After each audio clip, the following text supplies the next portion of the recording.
The pros and cons of living in Portland, Oregon from two people that have lived here our entire lives. All that starts right now.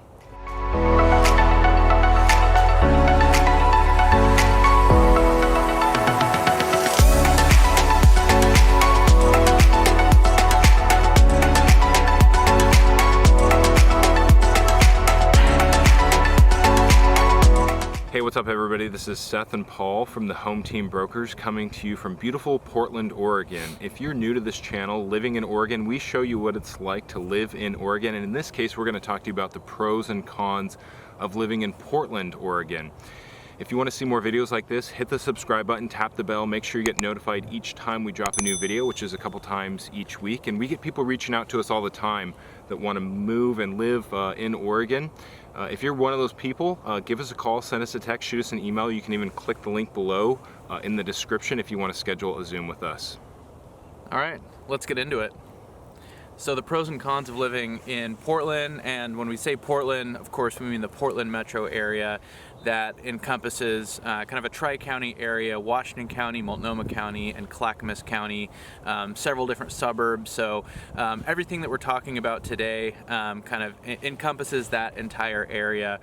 And if you are moving here, if you're relocating to the area, maybe you've done a little bit of research, and there's a lot of pros and cons lists out there, just with a quick Google search. There's a lot of videos on YouTube that are talking about pros and cons of living in Portland. Well, in this video, we're going to try to give you a real insider perspective from two people who've lived here their entire lives. And so we're going to talk about a lot of things that maybe you've kind of heard about, a lot of things that maybe attract you about the area, a lot of the things that might be, you know, kind of deterring you from considering moving here. We're going to really give you an honest inside look about each of these topics. Yeah, well, I'm more of a positive person, and I think my instinct is to talk about the pros first, but maybe a lot of people already know what the pros are. I don't know. Should we start with pros or cons? Let's start with the good, and okay. Maybe we can get into the bad, yeah. All right, so the pros. What's first on the list? Well, I think, you know, it can't be understated, you know, the food, the beer scene, the wineries, yeah, the coffee, you know, those are all things that Portland seem to really be known for. Those are things that really kind of everybody in the area tend to enjoy. You know, maybe some people more the coffee than the beer, or more the wine than the food, right, or vice versa. But, yeah, you know, across all of those categories, we have a ton of great offerings, you know, from top-notch restaurants, you know, to some of the best breweries in the country, great wineries. There's a few different wine countries just within about an hour drive of Portland, maybe even closer in some cases. And of course, the coffee culture is huge here. Yeah, and you don't even have to go an hour to get to a lot of wineries around here. Actually, there's a lot of wineries that are actually just in the Portland metro area. So you can go an hour to wine country through the Willamette Valley, or you can actually find quite a few vineyards just right around the Portland area. And then breweries, we have some of the best breweries actually in the world, for sure in the country. Yeah. But we have award-winning breweries that are some of the best breweries in the world. I'm biased for sure, as I'm sure you are to some extent, but I go up to Seattle a lot. I've traveled around the country since I've been at least of legal drinking age. So, you know, for quite a while now, you know, most places I go, I try to, you know, taste test kind of the different local breweries and craft beer that, you know, are offered in different areas. And I mean, it's a pretty sure thing, you know, that you know, there's nothing else that really compares, like no other areas, especially, you know, in terms of kind of the quantity of craft breweries and yeah, small breweries that are offered. Seems like they're everywhere, but there's a new one every day. Yeah, oh yeah, yeah, no, they're popping up left and right. They do, I mean, you do see a lot of breweries close too. It is a tough business. Yeah, it's competitive you now. know, I think the pandemic was really hard on kind of, you know, any restaurants, and a lot of these breweries have, you know, pubs, restaurants kind of connected to it. But it seems like every time a brewery closes, like two open up. So there, you know, there is a little bit of a revolving door kind of in the brewery scene a little bit. But yeah, to my original point, I don't think I've ever had beer in another town, another city, that really even compares. There are some in Seattle that are great, and there are some outliers too, but it's just like, it seems like every brewery you go to in the Portland area, it's going to be awesome. Yeah, yeah. And then on the restaurant side of things, Portland has attracted some of the top chefs in the country and the world for, I don't know, at least a couple decades now. Yeah. And most of that used to be kind of confined to Portland proper, like the inner city. But now we've kind of seen some of those chefs open up restaurants, throughout the Portland metro area, spreading more out to the suburbs. So all those kind of good food and those good restaurants have really spread throughout Portland. So it's not just kind of relegated to like that one little space in Portland. So the food scene is really blown up too, and you see it going to the coast too. You see more restaurants opening up at the coast, and I think that's due to, again, a lot of like world-renowned chefs that like coming to the Portland area. Yeah. Yeah, and I think one point on that without having been here and having tried some of these restaurants, is there's not like a ton of super fancy restaurants. Yeah. There are some steakhouses. Right. There are some places that are really fancy, really nice. Mostly downtown. Yeah. But kind of on a per capita basis, you don't get as much of that here. Some of the nicer restaurants, more renowned restaurants, it seems like you can go spend a couple $100 for a dinner for two. But I feel like beyond that, there's a ton of places. Just the average food is very good. Yeah. There's a ton of places that aren't like super expensive, super nice restaurants necessarily, but the quality and kind of the diversity of the type of food that's offered. You can go get a great lunch for $12-15. You can go get a great dinner for 25, maybe $30, maybe closer to 50 after a couple drinks, whatever. There's really kind of something for everybody. And then you've got the food carts too. Yeah. So food carts used to just be like Portland proper, whereas now, kind of like I'm saying, like with the restaurants kind of spreading out more into the suburbs, you're seeing that with the food carts as well. Whereas a lot of towns around Portland, each town kind of has their own like food cart area, where there'll be half a dozen to a dozen food carts, usually some sort of covered area. Fire pits, sometimes TVs, stuff like that. Some places for kids to go, stuff like that. So like the whole food cart scene has really kind of expanded out into the suburbs as well. That's what I was thinking too. I like on the point about kids, because probably once, maybe twice a month, even in the winter. Like you can catch us on a Friday evening at some food carts. There's a couple different little food cart pods within maybe 10 minutes from my house. Yeah. And we go there all the time, either just us or with a couple families, and there's always kids running around. There usually is like a drink cart or like a, beer cart, whatever, but it's still very family friendly. Cheap, easy, and good food. Yeah. Better than average food. Yeah, and if it's not too cold, it's just a lot of restaurants have outdoor seating, so you can kind of get that element. But I don't know, there's something about the way some of these food cart pods are set up that's just it's a really unique kind of environment and atmosphere. And I don't know, there's just so much of it in Portland, a lot more than I feel like I've seen in other cities. Yeah, for sure. Yeah, probably the leader in food carts. I don't know if New York or whoever else might have something to say about that, but yeah. What about coffee? Yeah. If you're a coffee drinker, you're not going to be disappointed coming here. I'm not an expert on coffee, but I'm not an expert. Yeah. I definitely buy more coffee than I need to, and we have our fair share of Starbucks. Starbucks was created 3 hours up the road in Seattle, but it seems like for every one Starbucks, wherever you may be, you could like look left, look right, and see, a couple kind of independent coffee shops. Yeah. There's a handful of like local chains that have 4, 5, 6 locations too. But there's a big coffee culture, I think, in Portland. And Oregon in general too, I think. Yeah.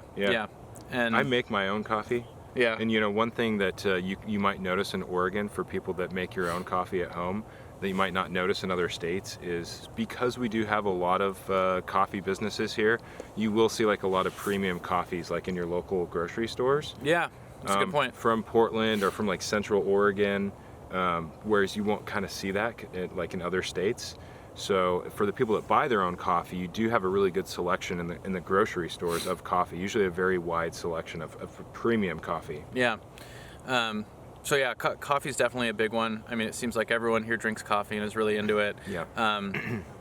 You know, a lot of, especially like these Portland neighborhoods, you know, where you're in walking distance to like a strip of restaurants and shops and bars and things like that. There's always a ton of coffee shops. But even out more in the suburbs, in more of kind of like strip mall type areas, you do get some of these independent coffee shops as well. So it's not just limited to like downtown Portland or kind of the immediate, you know, kind of more urban Portland area. Yeah. You see it everywhere. Yeah, a lot of coffee. Yeah. I noticed too sometimes in the grocery store, there will be just some new coffee brand, you know, popping up that you've never even heard of before. Yeah. You know, this is a local coffee company Yeah. from somewhere in Oregon. So people definitely love their coffee here. Yeah. I would say last point, you know, as far as the food scene goes, is Portland's not really known for anything. You know, like Right. you got like A Chicago particular type of dogs, food. and you got like barbecue in Yeah, that's Texas true. and Kansas City and the Carolinas, and you kind of see that with a lot of stuff. Maybe because the West Coast is like the final frontier to some extent, but like Yeah.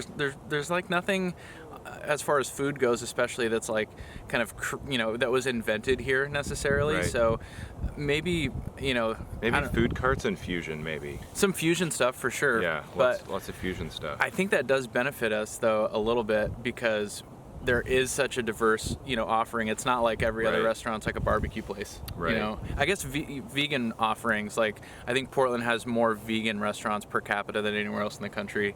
Right. And most restaurants have like vegan friendly offerings, a lot of gluten-free stuff, you know, so very, you know, caters a lot to like people with dietary restrictions. Yeah. That's probably like the most common thread, you know, amongst restaurants, but True, yeah. yeah, no, the food scene, beer, wine, Yeah, you can't beat and it. coffee. I mean, yeah. it's as good as anywhere in the country, for Yeah. sure, without Yeah. a doubt. Yep. All right, how about affordability? Yeah, I mean, you could look at this from both ways probably. Yeah. Because, you know, we're on the West Coast, tends to be more expensive than other parts of the country. East Coast, West Coast, you know, the coasts tend to be more expensive. So, you know, on one hand, it's a little more expensive here, but on the other hand, you know, Portland compared to some of these other cities on the West Coast, when you look at like cost of living and housing costs, actually tend to be pretty affordable. Right. A lot of people watching this are going to be from California. Sure. And every time we talk to somebody from California, it always turns out that it's way less expensive for them to live here. The cost of living in general, the taxes, everything is cheaper here in Oregon. So if you're coming from California, which a lot of you are that are watching this, it will be a lot less expensive. If you're coming from somewhere like the Midwest, perhaps, or somewhere in the South, you will find that it's going to be more expensive. Our average home value here in Portland is what, like the mid-5s, something like that? Mid-5s. And the country has just actually surpassed 400 recently. Okay. And for context too, mid-5s, like in, you know, at least a relatively desirable area in the Portland metro area, that's like a starter home. That's really kind of an entry point. You know, that range is pretty big. You know, for kind of like Mid-century starter home. Yeah. 1,500, Usually a little 1,800 bit square older. feet, 3-bed, maybe 4-bed. probably needs some work. Yeah, I Little mean, cosmetic stuff.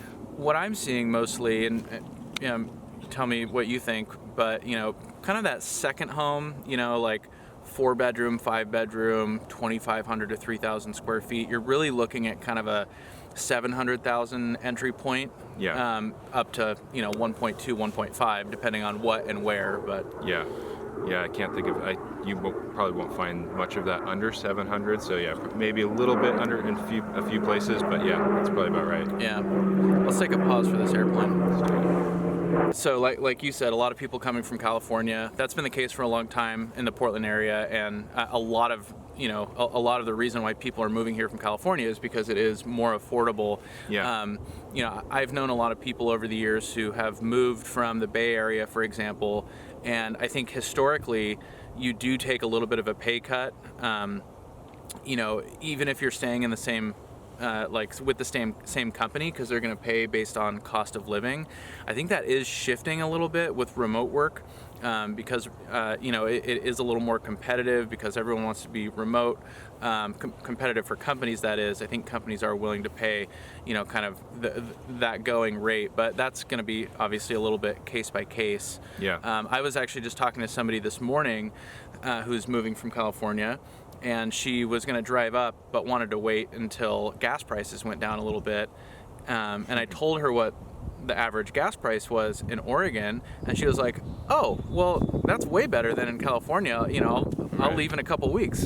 Right. So, I think maybe some people in California are pleasantly surprised how much cheaper it is. So it's all relative. It's a lot cheaper than Seattle too. Yeah, I mean, if you're coming to a major city on the West Coast, Portland is going to be the most affordable. Yeah. Right. So, and Portland is a little bit more of a, maybe than people think, a tech city, not like the Bay Area, obviously, or Seattle, but a little bit of a tech city. So if you're kind of in tech and you want to be in a bigger city, it can definitely be way more affordable. We do see people coming from Seattle, because it's a lot more affordable here than Seattle as well. Yep. So the affordability is it's totally gonna depend on where you're coming from, obviously.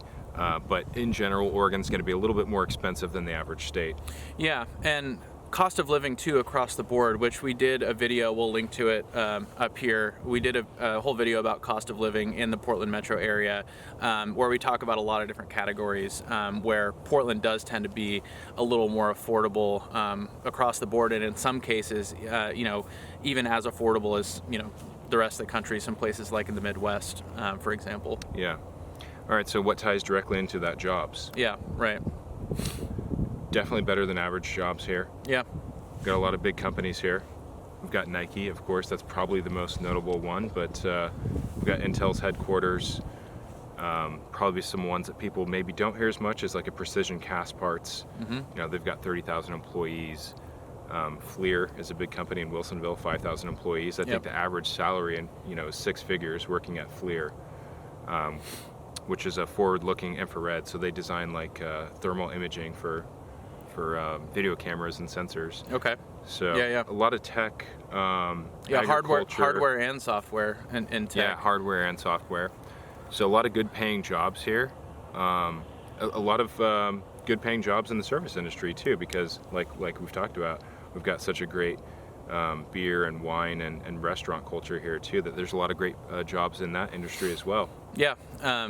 You hear a lot of stories about people who just want to move to Portland. Maybe they visited here at one point and they just want to get here, kind of figure it out from there. And a lot of people get plugged into the service industry because there is a lot of jobs in the service industry. And across the board, actually, I saw, it was about a month or two ago, but there was like a point, I don't think it's the case maybe still, but there was actually more available job openings in the Portland metro area than there were people who are unemployed.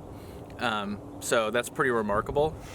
I mean, there's a lot of companies moving to Portland. There's a lot of companies growing and expanding in Portland. Yeah. I think you talked about Intel, and there's also companies that aren't headquartered here but do have offices here, like Salesforce, Google, right. Facebook. So there is a lot of, like Seth said, tech jobs. Boeing is here, which I think they have about 1,500 or 2,500 jobs here in the Portland metro area. There's a lot of jobs kind of, across the spectrum, from service industry, to like manufacturing, some blue collar stuff, all the way up to, tech, finance, you name it. Yeah. All right. How about things to do? Well, there's a lot of things to do, and there's a lot of things, that Portland maybe doesn't offer compared to some other major cities. We'll talk about that in a little bit, but I mean, I think at this point, if you're considering moving to Portland, moving to Oregon, moving to the Pacific Northwest, you kind of know, right? Know, we have the ocean, we got the beaches, we got the mountain, everything in between. Yeah, I think I just don't think there's a better state. I mean, obviously I'm biased, but I just don't think there's a better state if you want to have a diversity of things to do than the state of Oregon. Yeah. With the coast, with the mountains, you've got also the desert too, which is pretty cool. Central Oregon, Bend is a huge. If you've never heard of Bend before, Bend is in Central Oregon. is a very up and coming town. It's been named one of the top retirement towns in past years, but it's also a town for a lot of young people too. There's a lot of millennials that it's like top 10 fastest growing communities in the country. Yeah, and the weather out there is kind of cool, that high desert type of weather. It's kind of dry, and they get snow, but it will get, you know, semi-warm in the summertime too. So I think like all the things that you can do between going to Central Oregon to the mountains to the coast, you have a decently big city. There's just not really any other state in the country that gives you more things to do. Yeah, you know, and kind of everything that we've talked about, you know, a lot of that is like, you know, very outdoors oriented. Yeah. So, you know, you could get into extreme sports, or it could just be getting outside, you know, walking trails, hiking trails, things like that. There's a lot of things that are pretty low impact. Like it doesn't, you know, take too much effort to go sit on the beach for an afternoon. So, you know, it's not like you have to be, you know, this outdoors person, be into snowboarding or, you know, fishing or whatever, you know, to kind of enjoy the beauty and enjoy, you know, a lot of the things that you can do outdoors. A lot of just walking outside. Yeah. A lot of Oregon and Portland and like a Bend like we're talking about that's really up and coming. These places are really designed, you know, with the outdoors in mind. You know, there's walking paths and trails and parks interconnected between the city and the suburbs all over the place. So you can walk just for miles and miles, in a lot of cases just right out, you know, for like from your neighborhood. You don't have to go drive somewhere just to go on a little walk or even a little bit of a hike and get into some woods and feel like you're outside of the city.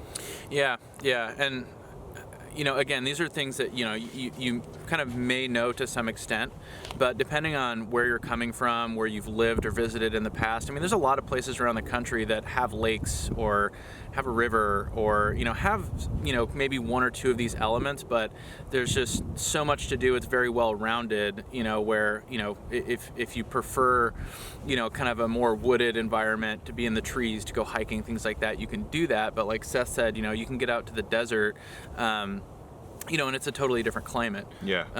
I mean, and there's a lot of great golfing.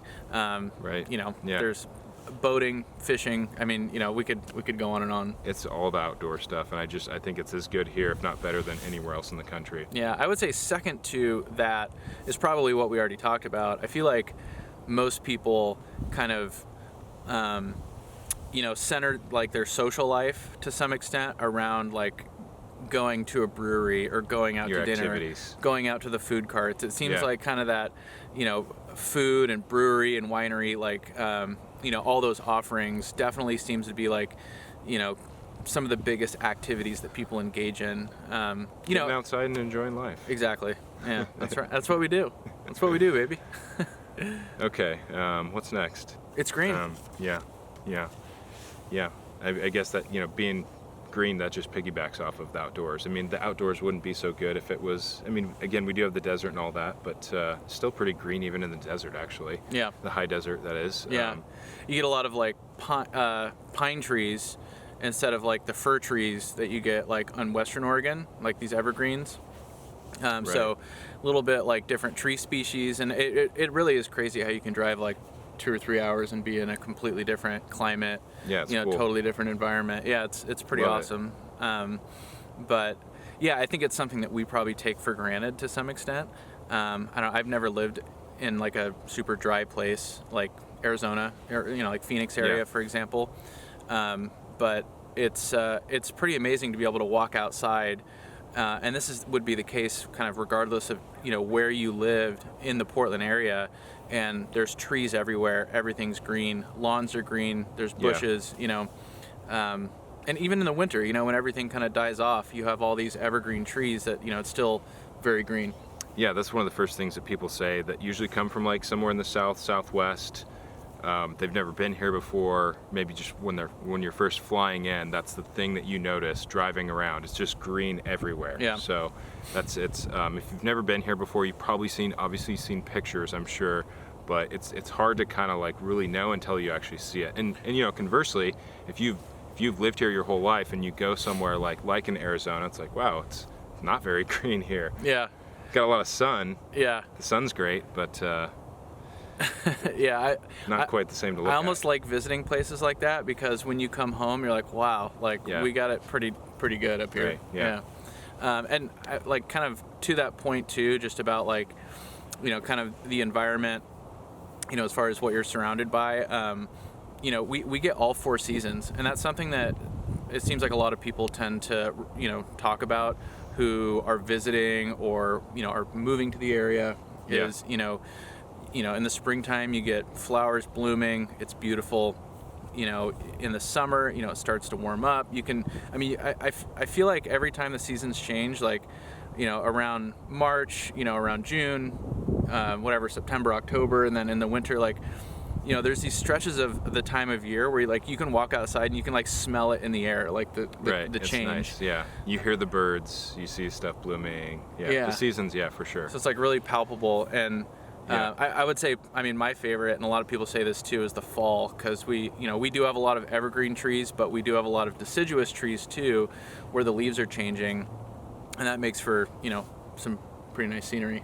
Real crisp air in the fall around here. Yeah, but when you're going to buy a house in the Portland area, make sure you like look around the property, on your property, even if it's not directly on your property, and see what trees are going to be dropping all their leaves, because that maintenance is... It could be the difference between not spending any time raking leaves to spending like a couple hours a weekend for 4 months. Yeah, I got a maple tree in my backyard that's a pretty big pain, but it's just too pretty to take out. Yeah, we have 2 sweet gum trees, which I didn't know they were called that, and I had to look it up, but they drop those little spiky balls. Yeah, well, yeah. That clogs the gutters. They get, they like, it's like they spread evenly, perfectly, like all across the yard. And why do trees got to do that? I don't know, but we actually just took one down. Yeah, but it's a lot of work. Yeah, that's a great tip though. Be cognizant of the trees, when you're looking at property, because it is a lot of maintenance. I have to get up on my roof or pay somebody to do it, to clean out my gutters every year, because the leaves from that maple tree are enough to fill up my gutter, usually a few times, to where it'll overflow if I don't get those leaves out of there every season. Yeah, that's an issue, but that's more of a con, I guess. Still like the scenery, that time of year, probably makes it worth it for sure. All right, how about the people? The people? I'd say the people here are pro.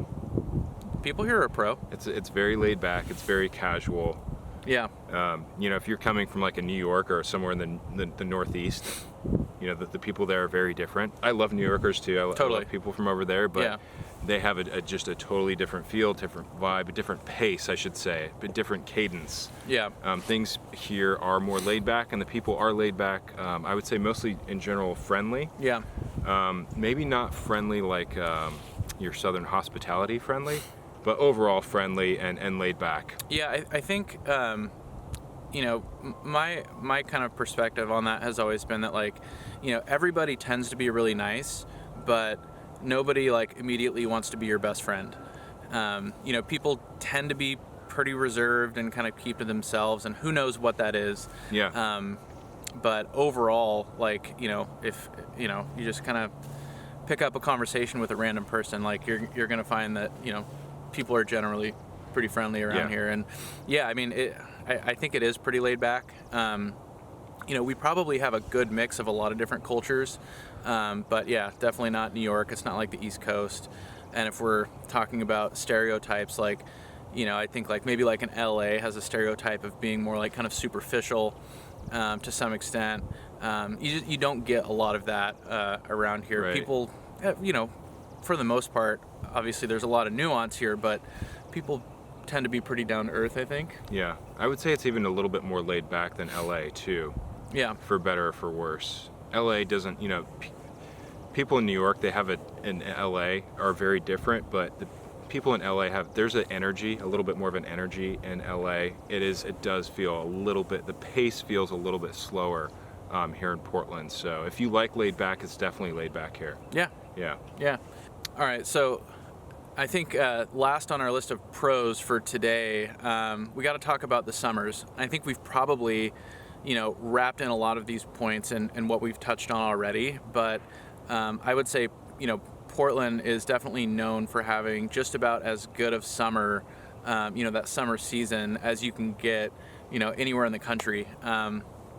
And because it is kind of wet and rainy for a lot of the year, the summer is very green. Everything's bloomed, blossomed. It's very beautiful, and for the most part, the temperature's just about as good. Just about as good as you can get. Yeah, the summers here, you can't really understate like how great the summers here are. Yeah. You kind of have to come here to experience it. And I think a lot of people do plan, if they've never been here before, they kind of plan to come in the summertime because they kind of know. But once they come here, it's just, like we've talked about, contrasting this with other places that maybe aren't as green.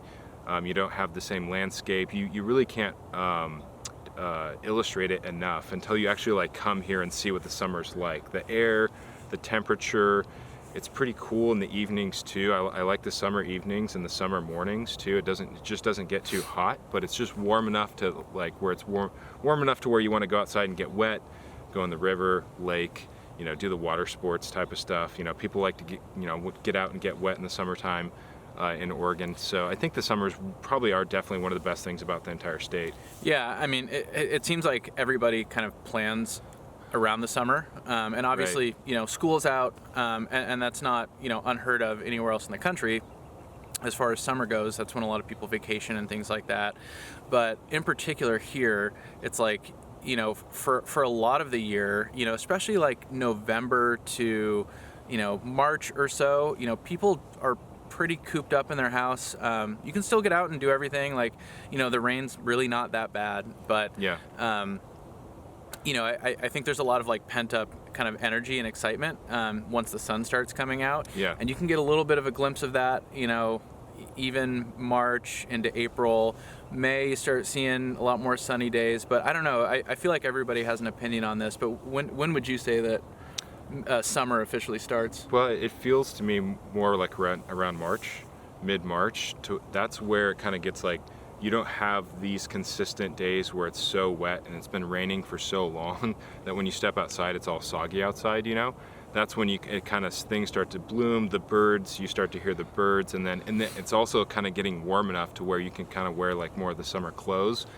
That's kind of when I get my kids outside a little bit more, you know. Again, it's not as moist and muddy outside. They're playing in the backyard. So kind of mid-March, it feels like, okay, spring is here now.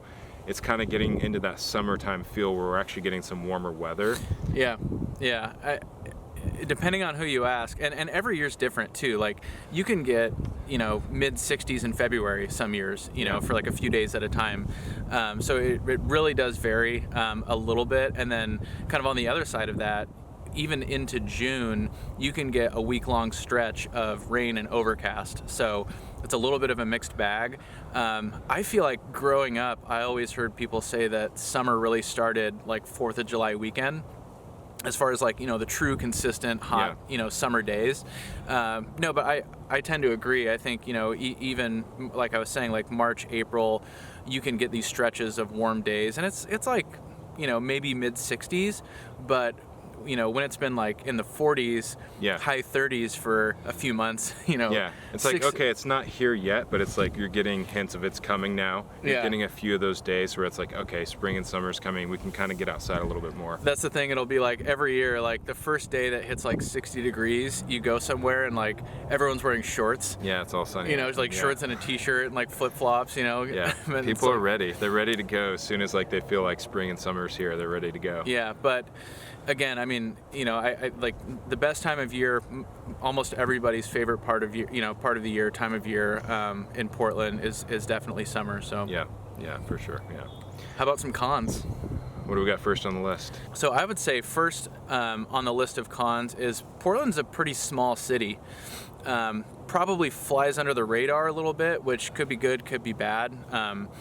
But you know, compared to other cities of similar size, maybe like Austin or Nashville, we just don't have like the same kind of notoriety. You know what I mean? It doesn't feel like we get the same national love that some other similar sized cities get. I think in the last 10, 15, 20 years, Portland has gotten like more of a reputation, become more well known, like shows like Portlandia, for example, and you know, the whole Keep Portland Weird thing, and you know, that's definitely alive and well, although we did steal that from Austin, so I've never really felt like that was a, you know, like an original Portland thing. Yeah, to be fair. But you know, so Portland has like its reputation for being kind of weird and quirky, and the rain, and you know, more recently things that have been in the news, which we'll talk on more. Talk about here in a little bit. But yeah, I mean, you know, I think Portland's just not known for a ton of stuff, and it really is like, I don't know, it's a pretty small city, kind compared to what, other places that you can get on the West Coast. Yeah, it is. Yeah, so that could be a pro for some people, but could also be a con too for people that are looking maybe for some of the more of the amenities. I mean, we have some sports teams. We have the Blazers, we have the Timbers, Winterhawks, but when it comes to like sports, you feel like Portland doesn't ever get as much love. They don't get as much attention. We're on the West Coast. We're 3 hours behind the East Coast. Time zone seems to affect some of these things as far as like the national attention. Yeah. So, yeah, it feels like Portland is a little bit of like the redheaded stepchild, or whatever you want to call it. Like we just get overlooked a little bit. Yeah, like you mentioned sports, and you could think about this point in the context of like, every year the Portland Trailblazers, like every summer they have like free agency, and everybody here locally especially knows that like we're not getting any big name free agents because people don't want to come here, to play basketball. They don't want to live here. So I'm sure. Yeah, it's that same vibe, that same energy. Like, oh, Portland, no. Seattle, yes. LA, yes. San Diego, San Francisco. Now I'm sure nobody watching this is, an NBA prospect, or maybe you are. If so, come play for the Blazers. But there's buy a house from us. Yeah, and buy a house from us, of course. But yeah, I mean, I think there's a certain culture, there's a certain type of people that the area attracts. There is, a diversity of kind of, things that you can get involved in, and jobs and things like that. And Portland's growing super quick. So I would say to this point, 10 years from now, this could be a completely different story. But again, overall, I think Portland does fly under the radar a little bit. It's just not as well known for as many things, and for that reason, I would put it on the list of cons. It just doesn't have the same kind of hype and energy about it as even like a Seattle does, which is a pretty similar city, but about twice the size. Yeah, I think that can also affect like the nightlife or like the dating life, for the younger people too. Sure. Portland probably doesn't have the nightlife, right, that like in Austin does, or not even close. In Nashville or Louisville, Kentucky, even. Yeah. There's probably a lot of other cities that are around the same size that have a lot more kind of. I think, like you said, like most people don't go to a bachelor or like bachelorette party in Portland. You go to like Nashville or something. Yeah. So, not to say that there isn't nightlife here, but it's probably not. Maybe doesn't compare with some of the better cities for sure. Yeah, there is. I mean, there's clubs, and there are some streets, especially like in Portland, like near downtown, where you have like a row of a few bars and things like that. Yeah. And I would say there's certain, like if you want the nightlife and if you want to kind of go out to bars on the weekends and things like that, like there's plenty of that, but it's just not even comparable to some other cities. Again, even of similar size, like you said, like Austin, for example. Yeah. If you want nightlife in Portland, you're gonna have to go like downtown Portland, and there's like you said, like a few streets, a handful of places. Yeah, Mississippi comes to mind, Mississippi Avenue. Mississippi Avenue. Yeah. But other than that, there's like the suburbs. There's not a whole lot of nightlife. A lot of the towns around, the smaller towns around Portland, have their own downtowns, and they kind of have some things going on. But if you really want like that nightlife, like the dating scene, especially for the younger people, you'd have to go downtown Portland. Yeah. In the suburbs, you're getting like sports bar and a strip mall kind of thing. But, yeah. Hey, that's fine with me. Do some concerts, do some music in some places too. Yeah. Here and there, but yeah. That's another thing too. Now that you mention that, we have a lot of good concerts and shows and things like that. Typically, a lot of good little venues. We do have some bigger venues. But there's just I feel like you can count on two hands the amount of musical artists that have come out of Portland. Right. Same with actors and other people that of any kind of notoriety. So I don't know what that is, but either way, that's just take it or leave it. That's what you're getting. Yeah. How about if you're moving here? What's it look like to buy a house? I mean, there's just such a lack of inventory right now. I think Portland is growing at a rate faster than the housing stock can support. Yeah. So you see that reflected on the rental side of things as well. And any house that's even remotely desirable, is seeing 10, 12, 15 offers. Yeah. More in some cases. Yeah. Got a lot of backup offers, even, you get 15 offers, you come in second place. That's still not good enough, Yeah. So Yeah, the inventory is very tough. I mean, Oregon is a migratory state. There's more people moving here than moving away from here. So Oregon is going to be one of the more competitive places throughout the country to buy a house. It certainly can be done. It just takes a lot of strategy, a lot of tact. It takes working with a real estate agent that knows the market and is going to be able to figure out what you can buy, kind of what your purchasing power is, and kind of also match that, with somebody's wants and needs, because people are typically looking at the very top end of their budget. When they get pre-approved for a number, they're usually shopping at that very top end as opposed to shopping 5 or 10% below that in anticipation that they're going to have to write something 5 or 10% above asking to be competitive. Yep. Yeah, I mean, there's variables that you can control, and there's things you can't control. So, like, you can't control the top end of your budget, obviously, right? But, things like speed and decisiveness really come in handy in this market. And so that, that's why, talking to us, we can narrow down, what your lifestyle is going to be like, what areas you're interested in, tell you what areas are going to be a fit, what areas might not be a fit, give you a better understanding of what you can afford considering your budget range. So we can start looking at places right away that could be viable options. And then from there, Seth and I are going to be able to speak with the listing agents of these properties and figure out, what are these sellers looking for? What can we do to be as competitive as possible, beyond just offering more money? So there's a lot of things we can do to get really creative, to get people in the houses, that are going to fit, that are going to be a fit. And, that's really what it's going to take to be competitive in this market. Yeah. The market is super competitive, but if you want to, I think just about anybody can get into a house. Totally. It's just a matter of figuring out, kind of like I said, what you're actually going to have to spend to get into a house, not just shopping houses based on the price that you see on Zillow. And then what you said, speed, having an agent that's going to be able to act quickly, and you're going to have to be able to act as well too. That means getting into a house to see it as quickly as possible. And then communicating with the listing agent, negotiating.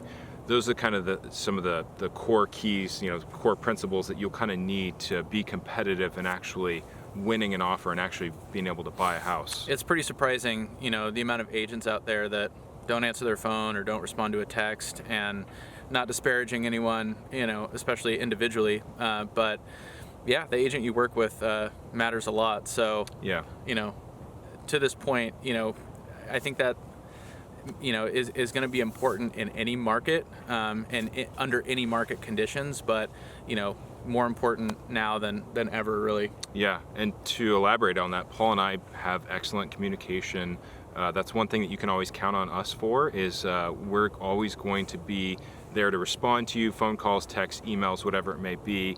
And it is important to communicate with the client as well as the other agent. I had an offer on a house that I listed last week, and the buyer's agent never even called me. They sent me a text and said an offer was coming through, and then they sent me an offer via email, but I never even spoke to that person. It's going to be tough for that person to be as competitive or to even know how to write a competitive offer when they haven't spoke to myself, the listing agent, whereas most of the other buyer's agents were calling me, asking questions.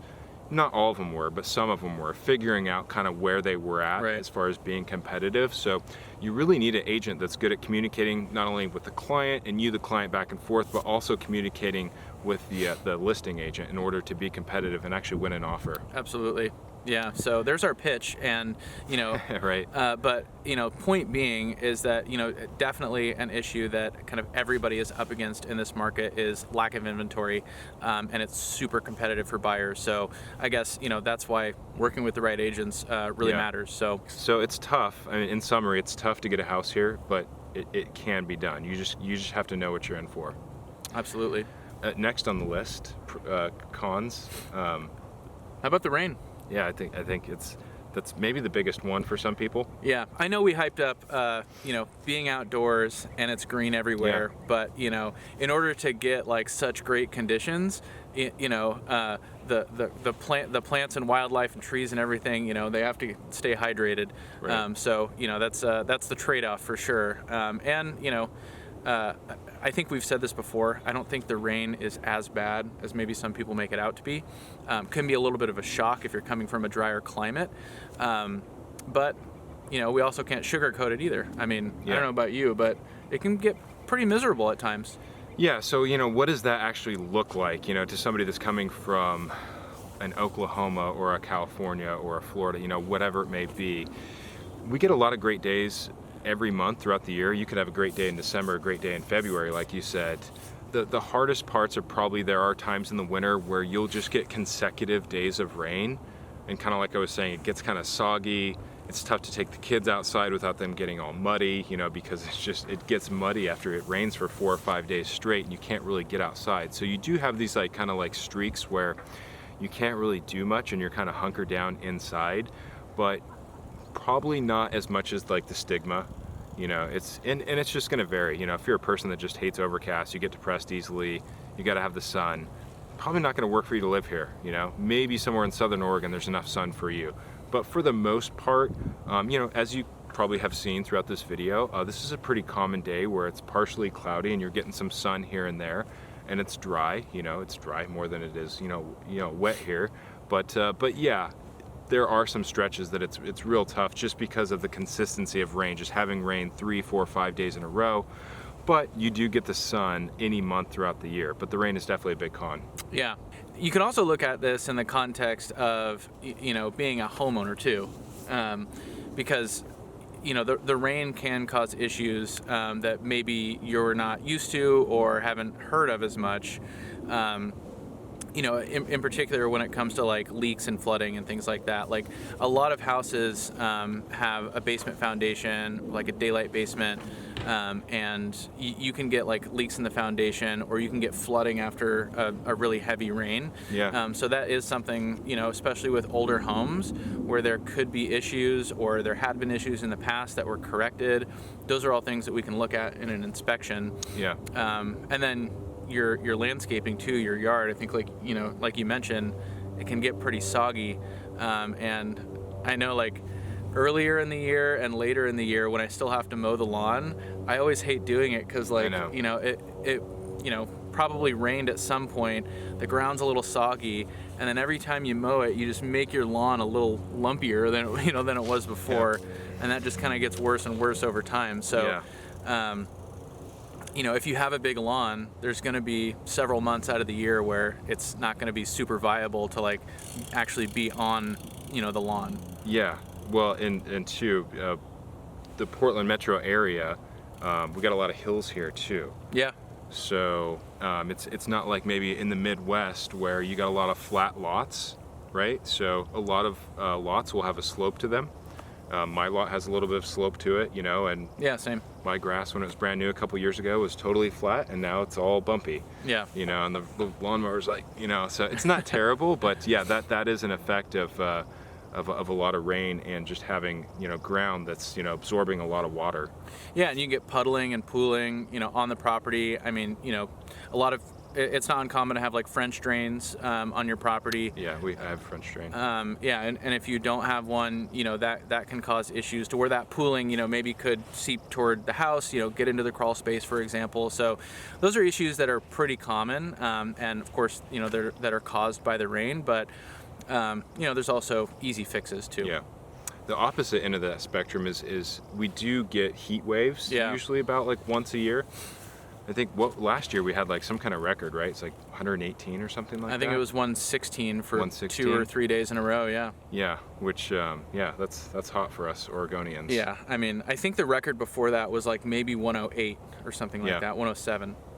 So absolutely shattered that record last year. Yeah. And it was crazy. I came from Phoenix the week or 2 weeks before, and it was 116 there, and to come home, to that same temperature in June. Yeah. Which is crazy because that's earlier in the summer. I mean, the record low for June is probably 30. Maybe not that cold, but yeah, right. Some years it can get pretty cold even into June a little bit. So, but yeah, every year it seems usually it's more August. Yeah. Maybe September, later in the summer. You get that heat wave for a couple days. Yeah, even like a week sometimes. Yeah. You get 4, 5, 6 days in a row where it's 100, 101, 102. Yeah. And if you're not used to it, and if you live here year round, like you're not in that climate very much, it's definitely a shock. Yeah. A lot of houses, not a lot of houses, but a fair amount of houses, it's all relative, but don't have AC here too. So Yeah. it's, when you don't have AC and it's, 100 plus, it's, gets pretty brutal in the house. Yeah, I think anything built like maybe before the 80s, 90s, it's a pretty good chance that it wasn't built, with AC, Yeah. And, the ductwork and HVAC and everything, it wasn't set up for AC. Yeah. It's more common in newer builds. Yeah. And then a lot of older homes, people have put AC in at some point. We Yeah. put AC in 2 or 3 years ago. And I mean, depending on the size of the house, I think you can spend, $3,500 up to $4,000, probably up to, 7, 8, 9, 10 grand, depending on the size. Yeah. Yeah, that's about right. So, Yeah, and then to piggyback off of that heat, a newer thing we've had is kind of newer, is the wildfires. I mean, we've had fires, obviously, Yeah. but the newer thing actually was the smoke. Right. We had smoke that was just so bad here that people actually had to leave the area. We had to leave. My wife was pregnant at the time, yeah. so we Man. actually had to leave town for a couple days because the smoke was just so bad. Yeah. It definitely seems like it's been more and more. And then we're begging for rain. Yeah, right. Yeah, exactly. Yeah, it can get so hot and then, smoky, in the summer some years it's like, you're just begging for the cooler weather and the rain. Yeah. So, that's kind of like the cycle every year where it's like, oh, it's too rainy, and then it's like, oh, it's too hot. But, Yeah. that's just, what you get living here. But, yeah, that wildfire, the first year I remember it being really bad was probably about 2015. I actually lived downtown at the time near the river, and I woke up one morning and it was so bad you couldn't see across the river, which is not a super wide river, the Willamette. Yeah. So that's how thick the smoke was in the air, and it seems like just about every year you at least get some smoke in the air. Yeah. But last year was about as bad as I've ever seen it. That's kind of a newer thing. I mean, there's places in Oregon that's not uncommon for people to see smoke, maybe around Central Oregon. But for Portland, for us to have that smoke for, I don't know, what was it, 4 or 5 days? Where Yeah. it was like really, It was like a really week, yeah. bad. Yeah, close to a week where it was just like you couldn't even go outside. Did you change your air filter? Oh, yeah. How'd that look? Well, no, yeah, it was, I went and bought a bunch of air filters. I was able to find a few before they all sold out.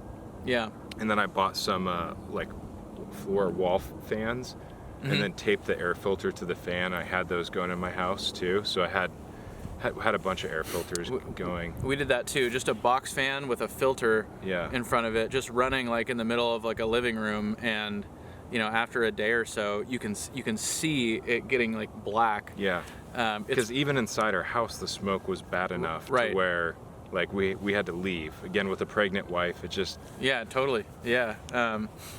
So, and to be clear, there weren't any fires in Portland, although you were in an area that was pretty close to evacuating, right?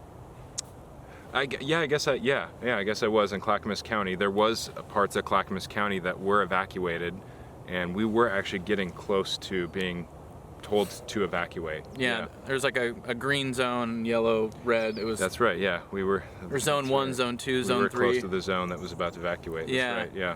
There was a point, when these fires kind of picked up, where, those zones like where you evacuate were kind of creeping in toward the Portland metro area, and Yeah. I know that was pretty nerve-wracking for a lot of people, but it didn't get, it didn't really touch the metro area. I think it went through some outlying towns like Estacada, maybe.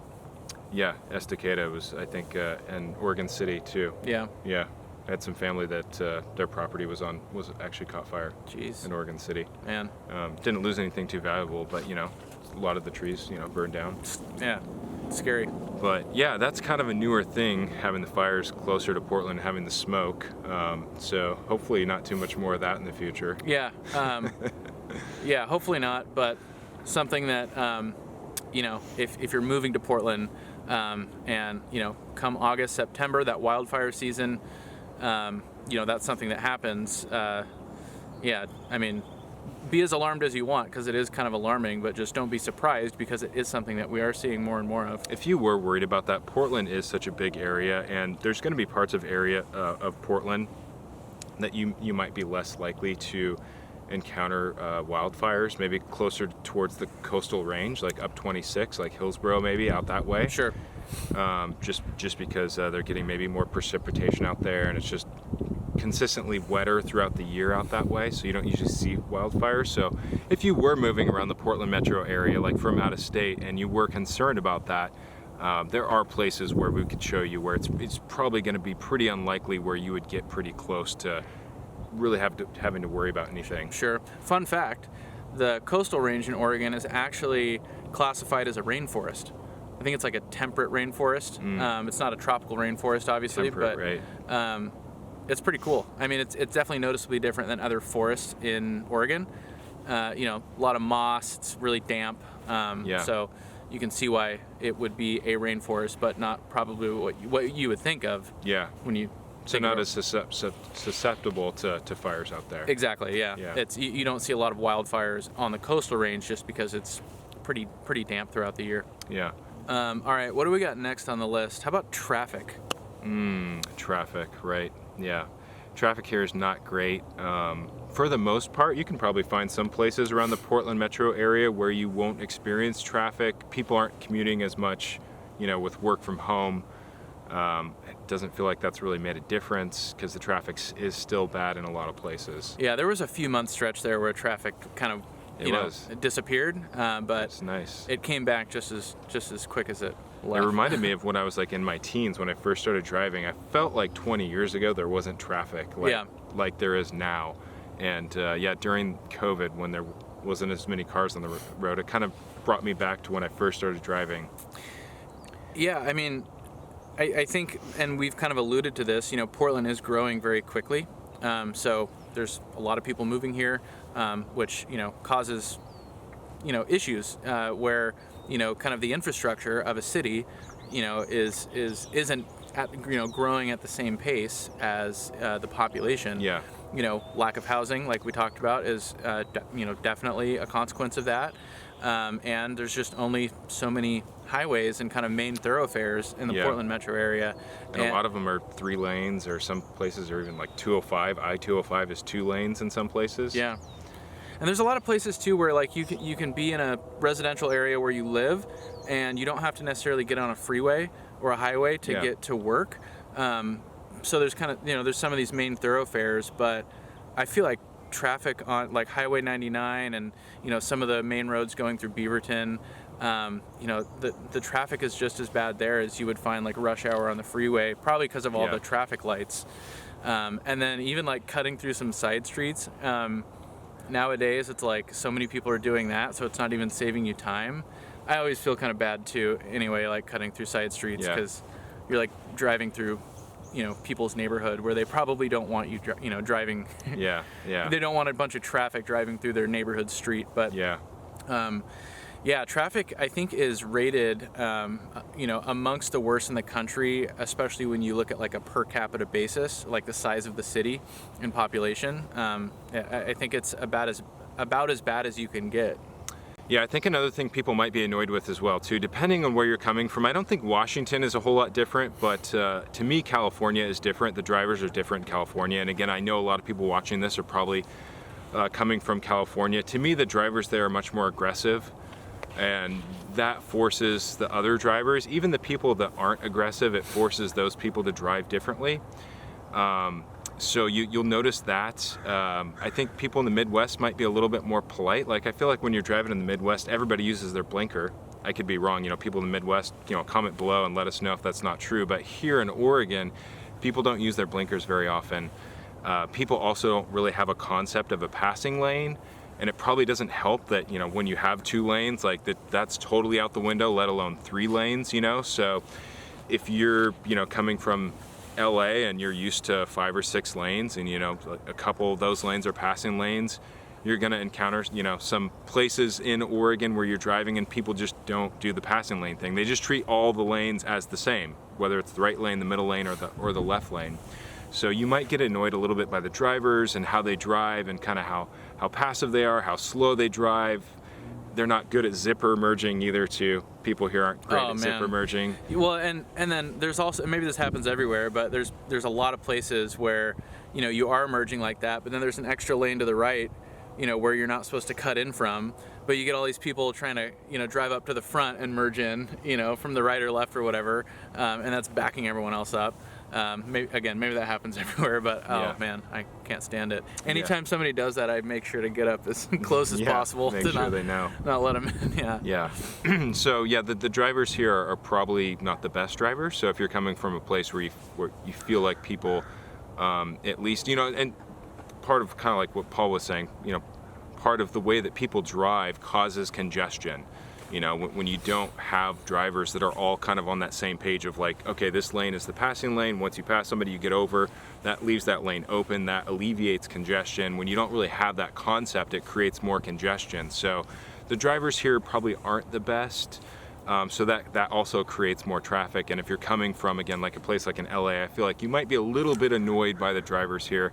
You're just gonna have to get used to it. It's not gonna change. Yeah, so maybe the population's growing too quickly, or maybe we're just bad drivers. It's both. Maybe it's a combination of both. Yeah, I don't know.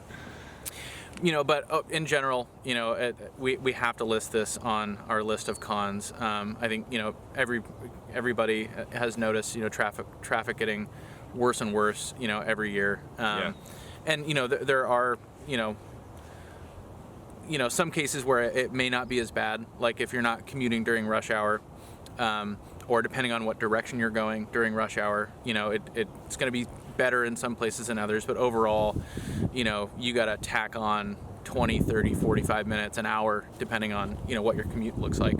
Yeah. All right, one more con? One more con. How about the one that, you know, everybody's probably thinking about, that lives out of state, that thinks about Portland, like when they see the news, like when, you know, what do they think about when they see Portland on the news? Like, you know, what's kind of the stigma from the last few years? Yeah, I mean, you know, a lot of protests and civil unrest and people rushing the federal courthouse and, you know, kind of either mixed within that or alongside that, you know, a lot of homelessness, you know, a lot of camping on the streets, tents. Rioting, yeah, things like that. Yeah. And I think most people don't mind the protest, and, you know, again, that's where you kind of get into it, but a lot of people would call it rioting, you know. I would say if you're breaking stuff, if you're burning stuff, if you're doing anything other than protesting, it's, you know, you probably think of that as rioting, and there's been a lot of that's happened. And, you know, the effects of that are, you know, people don't want to travel to the places where people are doing that, which it's a small area where it's happening, but it's an area that's, you know, highly congested with a lot of businesses and a lot of like tourism, where like tourists would typically travel to when they come to Portland, you know. So that behavior and that sort of the city allowing that behavior to continue for such a long period of time, you know, has caused some businesses to leave Portland, some people to not want to go to Portland. You know, people that live out in the suburbs that might normally go to a restaurant in Portland don't go as much anymore because they don't want to go downtown and be around that. And to be clear, you know, a lot of what you saw on TV especially, that's not happening anymore. That was all cleaned up. But kind of in the wake of that, you know, which lasted for months, you know, several weeks, kind of at its peak, yeah, a lot of businesses left downtown Portland, and, you know, these weren't, you know, big companies, corporations, you know, that were just, you know, moving on and no, you know, not a big deal. Like, these were a lot of like mom and pop small businesses, and I think that's what, you know, probably, you know, was one of the most concerning things about it, as far as kind of the longer term impact of Portland's downtown. I think now the bigger issue, you know, and maybe some of this is carried over from like COVID and a lot of things that were happening downtown in recent history, is just a lot of homeless people, a lot of tents, encampments, things like that, kind of throughout downtown, a lot also on the east side as well.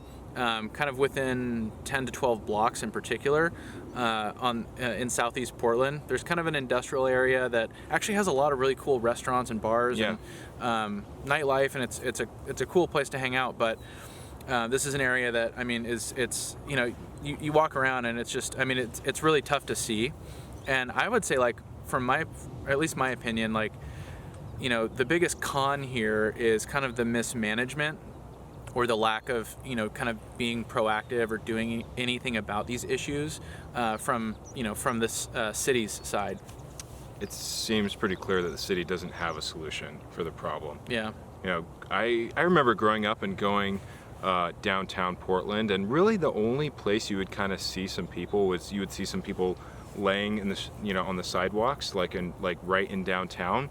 You wouldn't hardly ever see any tents. Whereas now you've got a lot of the tents, and then with the tents, kind of come even more things. They set up, people that put tents in, they'll set up shop with like barbecue and get their whole encampment going. So some of that stuff is spread. So if you want to avoid that, you definitely can. That's definitely going to be more in Multnomah County. It's a smaller area. Some places around Portland, you're not going to see a single homeless person or anything, any tents, so it just depends on where you go. But definitely it has spread and gotten bad since COVID. Yeah. Since the pandemic, it's really gotten worse. It's gotten better recently. It seems like the city they're probably just moving people around, quite frankly. Well, that's what they've done for a long time, yeah. Yeah. So, which I think helps too. You do hear people that are worried about safety. If people are allowed to camp out and do drugs on the street or do other things like have a barbecue with propane. There's been fires that have been started or propane tanks that have exploded. Because people are camping out on the streets. So there's safety concerns. People are worried about their kids. So that's probably the biggest downside, the biggest con. And the city doesn't really seem to have an answer for it, although they have kind of like cleaned it up. But like we've said, they're probably just moving people around. Yeah, and that's the thing, and I think the general consensus, from people I talk to in the Portland area, is like there's sympathy for these people and everything, and it's not like everybody is like set on a completely punitive approach necessarily, but I just go back to like the biggest issue is like actually addressing it. What are some of the things that the city can do, to not only kind of help the people that are in this situation, but also to look at ways to prevent this from getting worse or kind of continuing to happen in the future. I don't know. That's been an ongoing issue for quite a while, in particular in Portland, like in the city. And the city just has never really seemed to have a solution or an answer for it. Well, I think everybody sympathizes with those people. I don't really see anybody that doesn't sympathize with those people, and I think that's what has led to some of the city's stances or policies. They're sympathizing with people, and their solution is just to let the people just do what they want. You want to camp here? Okay, you can camp here. You need help. We don't have anything else for you to do, so we're just going to let you do what you want. So there is definitely the sympathy, but just a lack of solutions. Totally. And I we've talked about this in other videos, and I think it's an important point is that a lot of what we're talking about is kind of right in downtown Portland, or just across the river, again within that like 10-12 block kind of area across on the east side of the river, but you can get out into the suburbs, out into the surrounding communities around downtown, and it's not something you're going to see a lot of. Any of, really. Yeah, or any of, probably. But still, if you live in a suburb that's 5 to 10 miles away, odds are you want to go into downtown Portland. You want to go to these restaurants, these breweries, these coffee shops, these wine tasting rooms. You want to go see a Blazer game, or do any of the number of awesome things that Portland offers. It's not like even the people that are removed from it aren't completely removed all the time if they're also going into Portland too. So it's an issue for everybody, and I think it's like in the back of everyone's mind. That's a thing living here in Portland in the Tri-County area. Tri-County being Multnomah, Clackamas, and Washington. Clackamas and Washington kind of being more the suburbs, the people that live in Clackamas and Washington County, it's like a thing to like go to Portland, meaning go to like downtown Portland, whether it's to go shopping or to a restaurant or to go to a Blazer game. I think that's just kind of a thing for everybody. It's like, hey, that's a cool thing that you just do here and there is, you know, Portland's 20-25 minutes away from where I live in the suburbs. I'm gonna go do something in Portland today. And that's what Portland has kind of struggled with in the last few years, is like people don't want to do that as much because they don't feel as safe or as comfortable, and the city hasn't quite figured that out yet. Yeah, so we kind of like, you know, other things on this list of cons, like, you know, it's not something that we can sugarcoat by any means, and it's definitely a prevalent issue. But at the same time, you know, people do still go into Portland and engage in all these activities and all the things that, you know, great things that Portland offers as well. So yeah, everybody loves to go to a Blazer game. Yeah, so I went to one last night. Oh, did you? Yeah, yeah. So, you know, so depending on kind of what your tolerance or threshold is, you know, for that sort of thing, it's, you know, it's not something that you can ignore. Yeah. But if it's a big concern, you know, that's part of what we're here for. Totally. Is, you know, to show you, you know, where in Portland you can go to see certain things and, you know, be close to certain amenities or be away from certain types of things, you know? Yeah. And I don't think it's just a Portland problem. I mean, this is all up and down the West Coast and in a lot of areas. Mostly the West Coast, yeah. Well, a lot of areas around the country too. I mean, you know, homelessness, certain amounts of unrest, you know, some level of crime, you know, things like that. You kind of just get that in more urban areas in particular. So, you know, Portland is no exception. You know, whether or not it's better or worse, you know, I certainly don't think we're as bad as maybe some areas of the West Coast. Sure. Yeah, for sure. Yeah, so we know that. You know, don't let us scare you off too much, but if you're coming from California, it'll seem pretty tame here. Yeah, and I just go back to, like, you know, these things are issues for sure, and there are, you know, potentially some concerns, you know, as far as where you live, where you go, what you do. But I mean, I still just go back to the biggest issue being like it's just like the, you know, the city, the county just doesn't seem to be doing much about it. I think that's like the biggest. They just don't know what to do. That's just like the biggest underlying issue. So, hey, by the time you move to Portland, maybe it'll all be figured out. Could be. It's definitely one of the most beautiful cities in the country. 100%. I mean, it's, you know, despite us complaining about like not getting enough love, I feel like most people kind of know that City of Roses, right? It's a beautiful city. So I think that's it. Yeah. Anything else? Well, if you're thinking about moving here, give us a call, send us a text, shoot us an email, or click the link in the description of this video and schedule a Zoom call with us, and we can talk about your move, your timeline, your search, and we'd love to meet you. And if this video is helpful, give it a like. It helps us a lot when you do. Subscribe to the channel, click the little bell to get notified every time we drop a new video. Yeah, take care, everyone. Until next time, yeah, we'll talk to you later. Bye.